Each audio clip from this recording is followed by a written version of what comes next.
Greetings of the day from CA Dr. Rajkumar Adukia. Friends, I would like to talk to you today about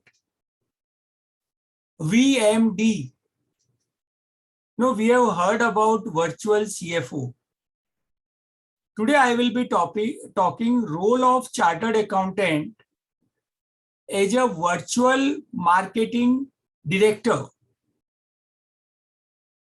Marketing is a skill which is required by every entrepreneur because the top line and bottom line will depend on the total value of goods sold. And marketing, as a chartered accountant, we understand marketing, we do the audit of marketing department, but perhaps our code of ethics and code of conduct, we feel that marketing is not a good word and a good area. But if we go to the science of marketing, history of marketing, and book like Wallace Wattles, Science of Getting Rich, that says it is the duty of the product manufacturer or provider of the service to reach to the user.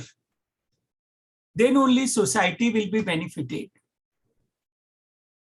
Now, the marketing is to find out the need of the customers and satisfying those needs.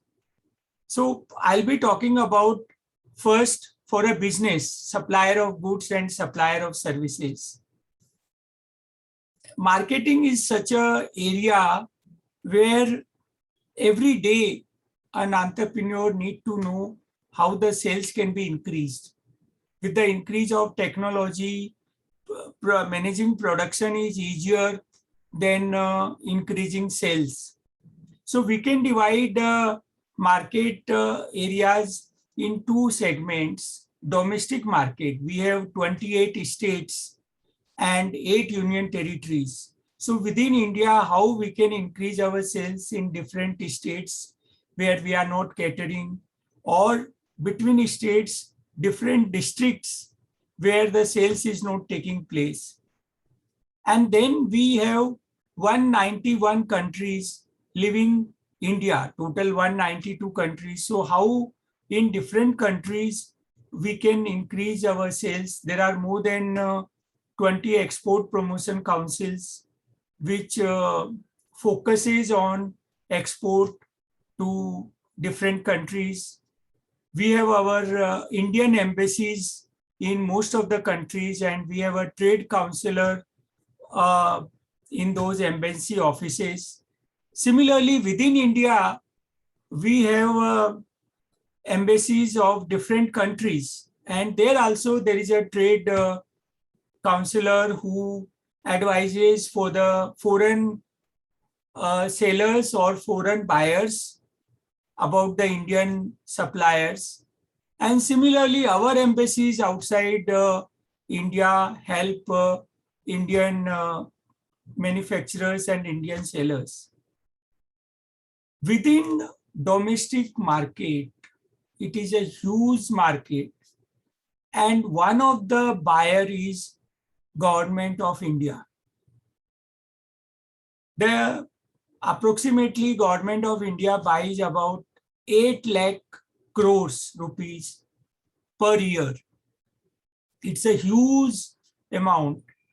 And out of that, there is a Public Procurement Policy Order 2012 under MSME Act 2006. MSME Act is 15-year-old legislation. But what is MSME from 2006 was earlier small scale industries and ancillary industries under Industries Development Regulation Act 1951. And there under section 11A, 11B, we had the schemes, we had the registration with district industry centers who used to give SSI registration, we have a priority lending, and which was there from that point of time. Now, under Public Procurement Policy Order 2012, 25% of the purchases by all public sector enterprises, by various ministries, there are 53 ministries, other body corporate, they have to buy from micro and small enterprises. The medium enterprises is not eligible. This order has just 16 paragraphs. Under paragraph 11, there are 358 items where 100% of the purchases are to be made from micro and small enterprises. So, and there are the government of business rules. There are general financial regulations. There are manual for procurement of goods, procurement of services, procurement of work, like EPC, engineering, procurement and construction, turnkey projects. And even chartered accountant can be registered as a micro, small, medium enterprise depending on the turnover and the investment in plant and machinery. And we can also register, and like GEM, there's a government e-market portal where the registration can happen. And within this 25%, 3% is from women entrepreneurs and 4% is from scheduled caste and scheduled tribe.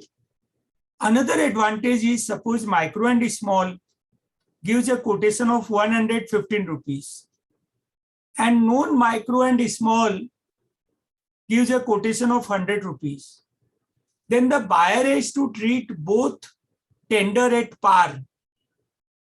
Only thing is that micro and small enterprise has to sell the goods, if they are willing to sell, at 100 rupees and not at 115, but their tender will be considered. So it's a big relief. Another order which I want to discuss is Make in India Order 2017. In Make in India Order, there is a class 1 supplier and class 2 supplier. So class 1 supplier is one where the indigenous raw material and other consumption is up to 50% of the total input in the product. And class 2 is a 20% minimum content. So again, the government buyers has to buy minimum 50% of their total purchases from class 1 and up to 200 crore, they cannot issue a tender. Apart from this, there are MSME mart facility. So the chartered accountant has a best skill to represent the goods, represent the services, to participate in the export exhibitions, to guide customer what improvement can happen in the product and services. And that way, one can assist in increasing the top line, that is the sales line. And when the sales line increases, we know as a marginal costing students that every additional sale after the fixed cost is recovered is a contribution is sale price minus marginal cost. So this is one area where I think we can look at, how we can assist all our customers. There is this MSME ministry, it has become a darling of the government of India because its contribution in export, the contribution in employment generation, and the number of MSME which are operating are very large. So there is an MSME Sambandh portal on the MSME ministry. So that is one area where chartered accountant can play a very big role. Similarly, in the World Trade Organization, we can play a role when there is a anti-dumping happening, complaint filing to the WTO, so that the domestic industry is not affected. I would earnestly request all chartered accountants to look at this greenfield area of marketing consultancy and the new terminology virtual marketing director, VMD. And do let me know about the new subject on which I should make a video. Please subscribe my YouTube channel. Thank you for listening me. And look forward to see you at subsequent video. Thank you.